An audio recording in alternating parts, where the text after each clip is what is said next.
Welcome to the Home Buying Seminar. I'm Bill Gross, your host. We get together every week to talk about buying your first home or buying your next home.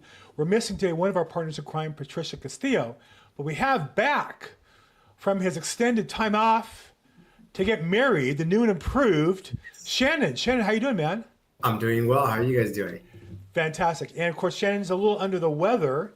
And for those of you who want some free marriage advice with your home buying seminar, I said to him, don't blame that on your wife. What if you do? Even if it is her fault, even if she's typhoid Mary and gives you typhoid, don't blame your wife. It just doesn't end well. So that's our first marriage advice for Shannon. So you've been off like a week and a half, you're sick, you come back, you open up your emails.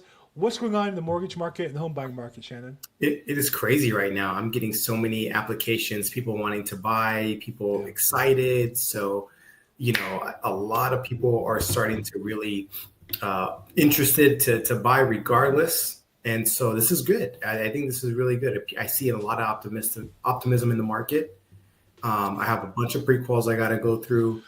Some people, we got to get some ducks in a row, which is totally fine. If you think you need some things to work on, such as credit, even down payment, these things could be, resolved and fixed with a plan. I've seen some people with, if they have collections on their credit report, they need, let's say they have a late. These are things that we can fix now, right? So that way you can put yourself in a position to buy. So that's something that's good. Another thing, a lot of people don't know with FHA, a lot of times they ask for 2 year work history. Even if there's a gap, if we can prove that you had a 2 year work history prior to that gap, sometimes they'll take it. So I'm running into a lot of different scenarios, but overall, from what I'm seeing in the market, a lot of optimism. People are getting ready. People are starting to listen now. I'm not sure if it's after the holidays. I don't know if it's that or if it's the new year, tax returns coming. Something's happening. I don't know Well, if I'll you're tell you seeing. one thing that's happening is even if, and I don't want to get into politics, but I do want to recognize that politics happen in our society Right. without taking either side. Even if you thought that the man who won the election is bad, there's a sizable number that thinks he's good. And even if you believe, and even if you're right, that's bad for the economy, there's a sizable number, maybe not maybe a majority, but it doesn't matter. There's a lot of people who think it's good and they're looking to buy houses. Yeah. And if you're one of them, this is your chance to buy a house. And I think that that's the key is it's not what the whole market's doing, it's what's best for you individually. And this might be the right time for you. Now, imagine if you're working for government agencies being shut down, bad time to buy a house.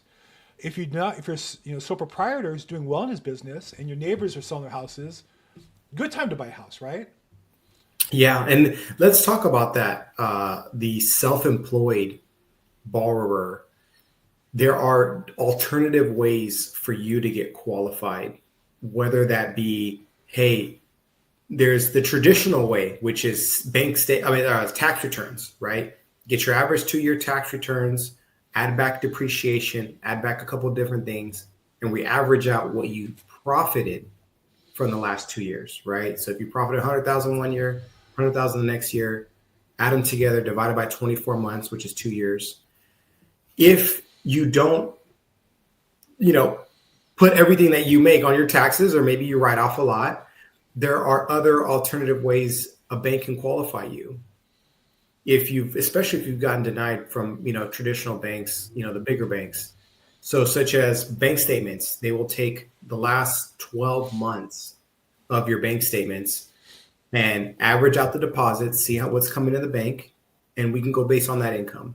Profit and loss statement. If you have a CPA that can sign off and say, look, this is how much he's make, this is what his expenses are, here's his profit, and it's from a CPA letter, I have, banks that'll take it. So if you are self-employed out there and you're thinking, man, I write off everything or I write off a lot, but I still make money, there are ways to get you qualified. Now, when it comes to down payment assistance, I really want to make this clear, down payment assistance programs, when it comes to those government agency programs, they typically want to see 2 year tax returns. Since you are asking money from a government agency, they want to see what did you report to the government, right? Makes a lot of sense. So if you're self-employed and looking for down payment assistance, unfortunately, the tax returns are going to come into effect.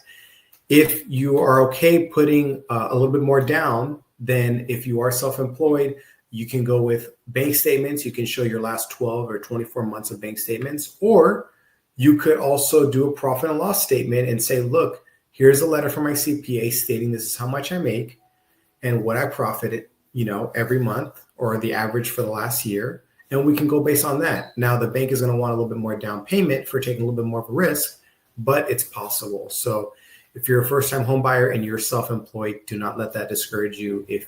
Even if you haven't done your taxes, that's a separate conversation for your CPA. But in terms of the lending side, there are products out there for you. I think the biggest mistake home buyers make is they'll find some website and they'll search online for the lowest rate, not understanding a couple things. One is you're never going to get that rate. I don't care what it is. Yeah.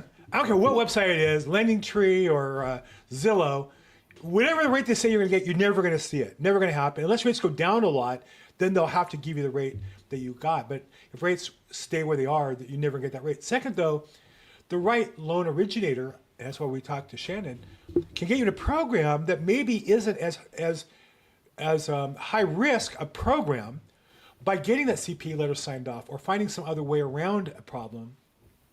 And you might qualify for an FHA loan or conventional versus a hard money loan and get a better rate. So the key sometimes, and I always find the difference between the right lender, the right originator, and the wrong originator, that difference is way more than the difference between the lenders you shop online for the interest rates. Those are it's just like liar's poker. They're all lying to tell you to get you to call them, and then you're not going to get what they're going to give you. So yeah, and the difference between also too is shopping around. I have many banks I can shop around with, and again, you're right.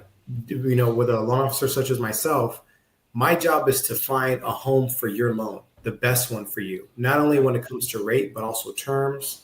Right? How good is this bank going to be when you're paying on the servicing side? So, it's not just, hey, here's your numbers. It's, hey, this is the best program and product for you. It might take me a day or two to figure that out. But yeah, there's ways around it if you wanted to do it. And something that I notice, when people are ready to buy, they will find a way, right? If, hey, your credit score is down, people will find a way, and we have ways we can get your credit score up, whether it be collections, whether it be late payments. If someone doesn't have enough down payment, we'll figure out a way to get you down payment assistance. If you need more money, right, people will find a way to get a cosigner. What I noticed 9 times out of 10, if you're thinking about buying and you actually take that very first step, which is talking to a lender, trust me, that is the hardest step psychologically that you're going to have to make, right? Because after that, a game plan will be laid out for you of how you can become a homeowner, whether it be now, or 6 months, a year from now, whatever the case is. So just know it's possible, and you just got to take that very, very first step. Good news is mortgage rates have come down while you're on vacation. Yeah. No thanks to you, Shannon. We were struggling. I made the call, though. Patricia and I worked hard, and we were able, without you, to get the rates back down to about where they were a few months ago, below 7%. And so we're now hoping that now that you're back, you can either keep them down low or work again.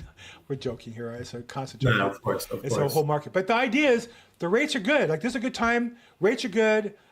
Is there a good time to buy? The good time to buy is when it's good for you to buy. And if there's a house available that you can afford and is good for you to live in, this is a great time to buy. We want to help you do that. So we'll wrap up a little early because Patricia's out selling homes.